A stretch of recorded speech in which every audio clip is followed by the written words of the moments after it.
values, and beliefs. We can set up some lifelong learning classes and business partnerships for adults, too.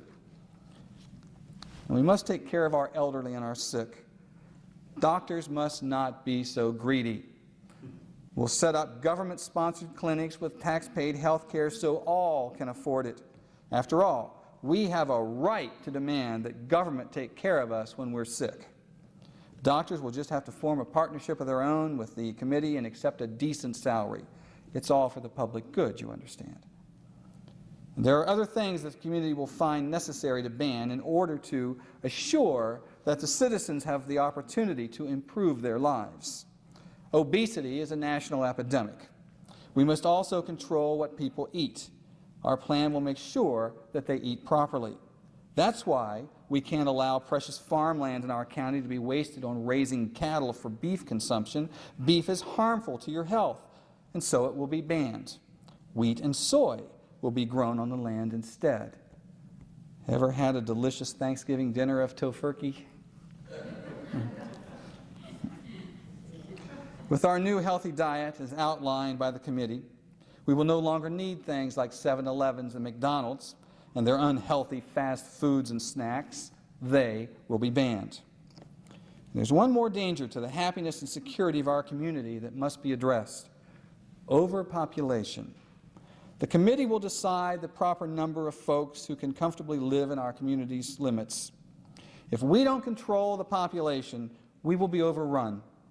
Some strict guidelines must be imposed for the sake of the community's well-being and for the protection of our environment. Birth control education and supplies will be a major part of the process for keeping the population down. But if our folks don't heed the committee's warnings, if the population begins to exceed our limits, drastic action will be required. Limits on the number of children a family may have will have to be imposed. Those conceiving children against those limits will have to pay a high price. Fines, of course, imprisonment for exceptional cases. Now, what to do about those yet unborn but illegal babies? Action must be taken for the sake of all of us in the community. Do you understand where we're headed, my friends? Name the issue. Name the aspect of your life that is not affected by such a mentality. All of this and much more is the future under sustainable development. This is not about preserving the environment for future generations. It's indeed a wrenching transformation of America away from a nation of well-protected liberties to one of all controlling regulations. Across the nation, Americans are now facing an assault on their liberties as never before experienced in the land of the free. On the New River in West Virginia, 100 families suddenly found that they were going to lose their homes to the National Park Service. Why? Because the National Park Service had acquired control over the property years ago when the New River had been designated a National Heritage River. Watch out for those designations and those national parks and all the things that go with historic preservation, because this is where it's leading to. Citizens along the river hadn't read the fine print of the plan until it was too late.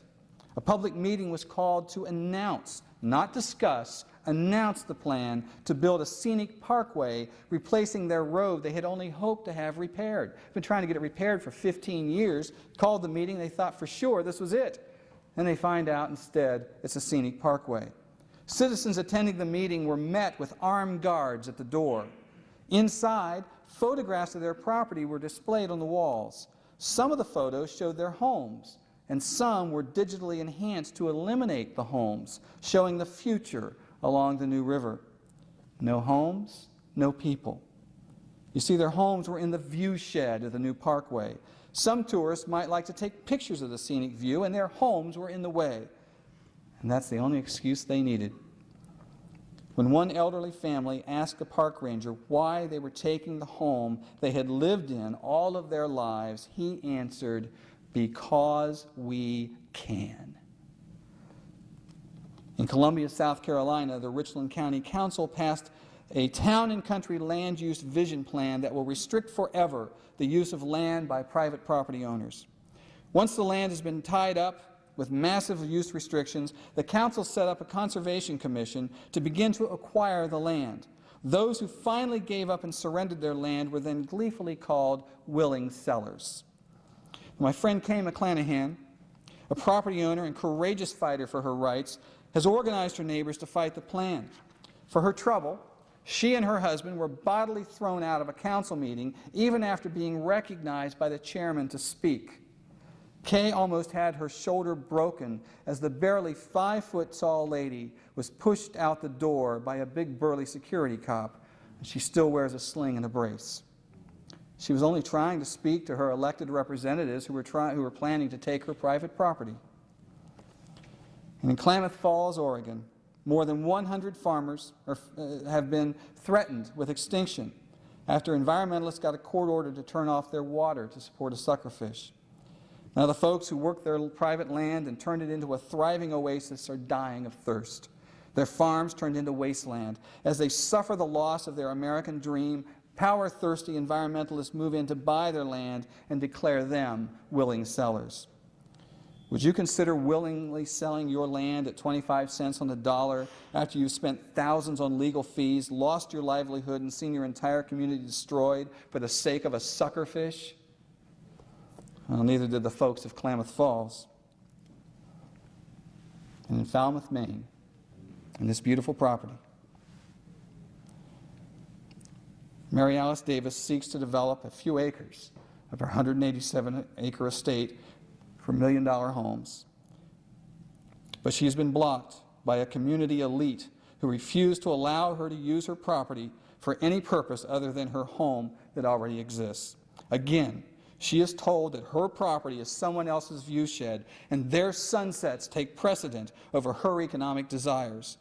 Such restrictions, imposed only on her in the town, have basically rendered her land worthless because no one will buy it with such controls attached.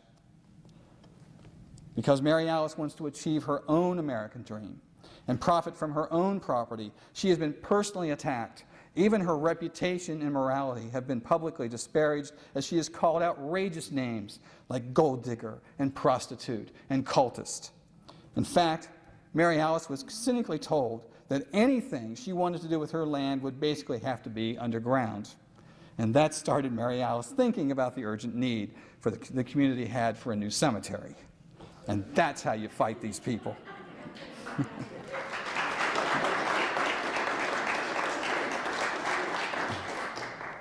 This is how sustainable development is affecting millions of Americans in their private property, their hopes and their dreams. Remember, to rewild 50% of all the land in every state is called for in the Wildlands Project. Americans have to lose a lot of private land. These are just a very few of the victims. The rest of us are next. But what about the courts, you may ask? We have laws in this country.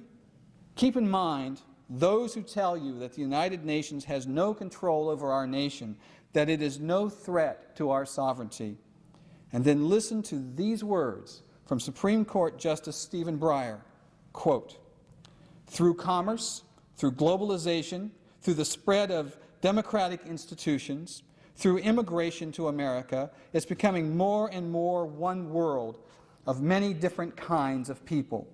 And how they're going to live together across the world will be the challenge, and whether our Constitution and how it fits into the governing documents of other nations, I think, will be the challenge for the next generations." It's our Constitution and how it fits in England and France and Africa. That's the challenge.